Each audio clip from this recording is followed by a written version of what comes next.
Hello, welcome to the October 2019 Logos and Mythos Book Club. I hope you guys have had a great month. I hope that it's cooler weather where you are than it is here. I do love autumn. It's my favorite season of the year, even though where I live, we don't really get a whole lot of autumn-like weather. It's still pretty hot here. And speaking of that, you can probably see all of the junk behind me. No, we're not moving. We're actually getting a new air conditioner. We've been limping along with the one that we have for a couple of years now. And so tomorrow is the big day. So we had to bring a bunch of stuff out from our attic, and that's what's piled up behind me. So if you're wondering, yes, we're not moving. So tonight we're going to be talking about kids and reading. And before you turn off, if you don't have kids, that's okay, because the truth is every one of us has children in our lives in some way. And so what I'm going to be talking about tonight can apply to anyone who knows children, who is around children at all, and how they can encourage, every single one of us can encourage the children in our lives to read. So if you guys have questions, like whenever you join in, if you have questions about kids and reading, just put them in the comments and I'll get to them. And while I'm waiting for a few people to join us, I'm going to just give you guys a very quick recap. Last week I had my first two events for my book, Any Good Thing, and we had a great time. And I'm so thankful for all the people who joined me and supported me and encouraged me along the way. It's been a wonderful journey, and it's been a lot of fun already. And I know that there's so much more to come. So a couple of things, a couple of notes about where you can get the book if you haven't gotten your copy yet. So in person, if you are in New Orleans, head to Blue Cypress Books on Oak Street. They have copies on their shelves. In Slidell at Mary Lou's Book Sack. She has more on the way. We sold out over the weekend, but she's already got more on the way. So that's an exciting thing. And then in Mobile, if you're in Mobile, head by the Haunted Bookshop. And there are some signed copies there. If you are, great. Now my dogs are fighting right behind me. I apologize. Hopefully they'll settle down. If not, this could get interesting. Anyway, another bookstore that has really encouraged me, if you live in the Vicksburg area, at Lorelei Books, that is a wonderful, wonderful bookstore. So please stop in there if you live in that area. And then wherever you are, if you have an independent bookstore in your area, that is wonderful, and I'm so excited for you. And I hope that you'll go into that store and ask them to purchase a copy of that book for you. And maybe they'll even get a few extras and you can tell your friends about it. That would be really cool. You could also, if you would prefer to order online, it's available in all the major online retailers as well. So lots of places where you can get it. So if you guys have questions about kids and reading, just pop them in the comments and I'll get to them as we go. And just a few things that I wanted to share. So like I was saying, doesn't matter if you don't have kids, every one of us has kids in our lives in some way, and we can encourage them in their reading. And not every kid is automatically a reader, okay? So you might know some kids who are more reluctant with their reading and others who just really do love it. So we'll talk about those two different things as well as we go through. For the first thing, maybe you're an aunt or an uncle, or you just have some kids, family friends that you're really, maybe you go to birthday parties for, or things like that. Don't be afraid to be the person who always brings the book gift, okay? I would venture to guess that they're probably really going to appreciate that one day, if they don't already, which a lot of times kids really love to get books. So that may not be such a bad gift to some kids. Some kids might kind of think, but I would venture a guess that at least one day they are going to really appreciate the fact that you always bring them books. And they're going to remember you for that. And so I would encourage you to be that person. Be the person who always gives books as gifts. And one of the things that you can do to figure out what kind of books to give is just to talk to the kids. Find out what they're interested in. So if they are very fond of reading and they read a lot, then you will probably find out from them what kinds of books they like. Maybe they have a favorite series, and you can talk to the parents and find out, okay, well, which books in the series do they have and which ones do they need? That's always a fun thing to do. Or if they're a little bit more reluctant to read, you can just talk to them and find out what they're interested in. Okay, so it could be something from maybe they love football, and you can find some books about football or football players. Maybe they love to do crafts. You can find some books about crafting. Whatever their interests are, trust me, there's a book for it.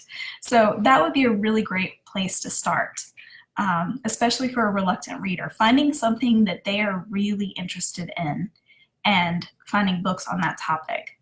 That's a really great place to start. So another thing, now moving on to people, if you don't have kids yet, but you are planning to have kids, here's my encouragement to you. Okay, and I know that I'm not the first person to say this, and you've probably heard this from a million different places, but I'm just going to say it again. Plan to read to your kids. Go ahead and start reading to them even before they're born. That might sound crazy to some people, but what you're doing is you're creating a culture of books for that child. And when you bring them home to a house filled with books. Okay, maybe they're newborn and maybe they can't see those books yet, but they're going to grow up being surrounded by books.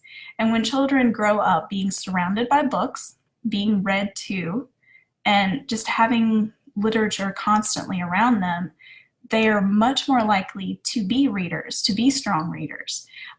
Their vocabularies will be better. You know, you don't have to read them kids' books. I mean, especially if they're not even born yet, whatever you're reading, just read it out loud. It's as simple as that. So those are some things that you can do even now. And also plan to model it. You know, be a reader yourself. If you didn't grow up as a reader, then, you know, having kids might be kind of a little thing to get you into reading more because you're wanting to model that for them. And that's a whole other topic in itself, you know, finding books that you're interested in, especially if you didn't grow up as a reader. Just finding the things that'll get you reading. And that's kind of a fun aspect to this as well. So if you already have kids, okay, parents and grandparents, like I already said, model it, okay? Show them that you love to read. Make it a part of your family. Maybe you read books together once your kids get old enough, and to be perfectly honest, may not be as old as you might think. Even little bitties can sit there for a lot longer than you might think and listen to a chapter book. In fact, a lot of times they really love it.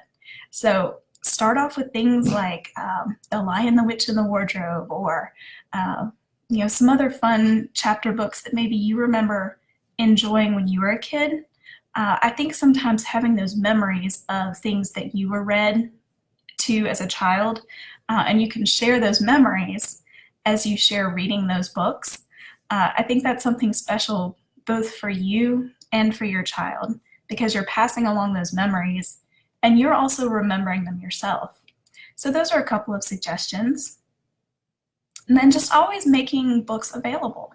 You know, find out what they enjoy reading. Making sure that you take them to the library every week or two.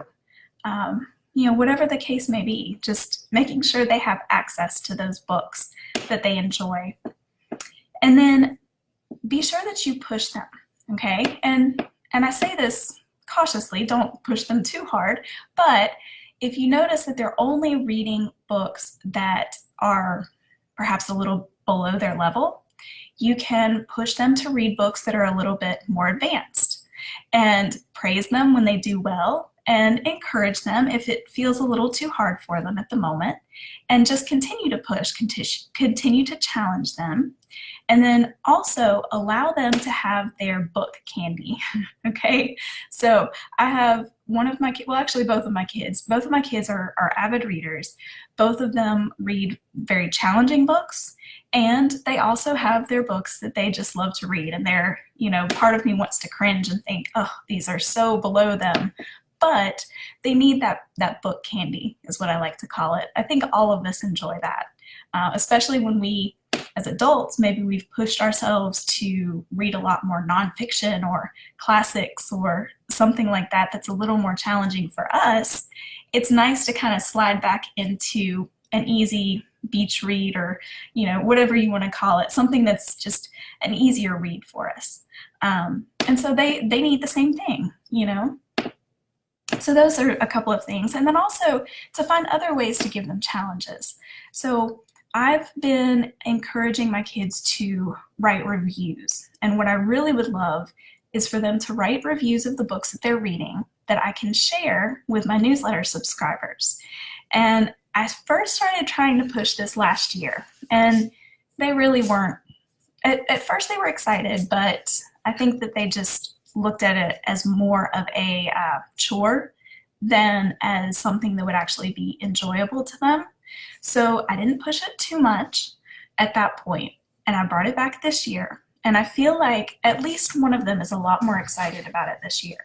And I feel like when it's something that they are looking forward to and they want to do, then it'll be something that is, yes, challenging them, but it's also going to be something that they do that is fun within the challenge. So that's the hope anyway. So we'll see what happens. I've already got, one of them has written one review for me so far this year, and they were just given a whole bunch of amazing ARCs, which are advanced reader copies of kids' books, some of which aren't even out yet. And they were so excited to get these. Came from a bookstore, one of the bookstores that we've been visiting. And I think they're pretty excited about the fact that some of these no one else has yet. So that's one of the things that kind of, I think, is getting them excited about the idea of writing these reviews to share with other people. So I'll keep you posted on that. We'll see what happens. So find ways to challenge them. And like I said, if you guys have any questions, just pop them in the comments. But and if you're watching it later too, you can pop them in the comments. I'll be happy to answer them if I can. I'll try to. And then there's one other thing that I wanted to share with you guys.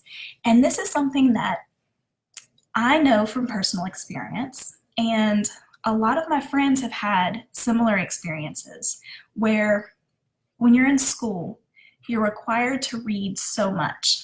And I think for me, I remember it some in high school, but mostly in college. In college, I was a double major, English and journalism, so of course, I had a lot of required reading. And during those years, I really didn't read for fun. And I've heard this from so many other friends. They had all this required reading in school, and they did not read for fun either. And so we came out of school missing that joy of reading. And so I would challenge you to look for this in your kids, because I know that there's a lot of required reading at school, and sometimes maybe it's a little bit more than your kid really wants to take on, and it can make them lose that joy of reading. So I don't know exactly what this might look like for your particular child, but I think if you're just aware of it and you look for opportunities to bring back the fun in reading, I think that will really help. Just look for ways to encourage them, whether it be maybe you all read a book as a family, and it might be in the summer. It might not be during school time. Whatever it might be, just encourage them to continue to have that reading for fun, that enjoyment of just reading. And if they're reading books that they're required to read, maybe not so much like they get to pick from a list, because that in itself is pretty nice sometimes, because they're still able to choose books that they're interested in. But if they're being required to read one specific book, and maybe it's something that they're not that fond of and they're having trouble with, if you can find ways to talk with them, find out, okay, well, what is it about it you don't like?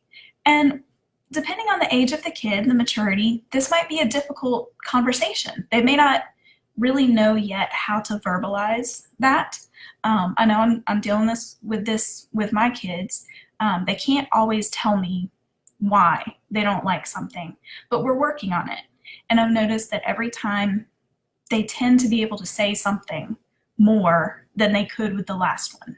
So even when they have those books that are just not a pleasure at all for them to have to read, if you can get them talking about it and get them thinking, you know, what it is about it that is not pleasant for them. Is it certain scenes? Is it a character? Is it the way it's written? And then you can start to talk with them about literature on a little bit of a higher level, which is kind of neat, because then it's almost like your family has become this built-in book club, and that's a lot of fun too.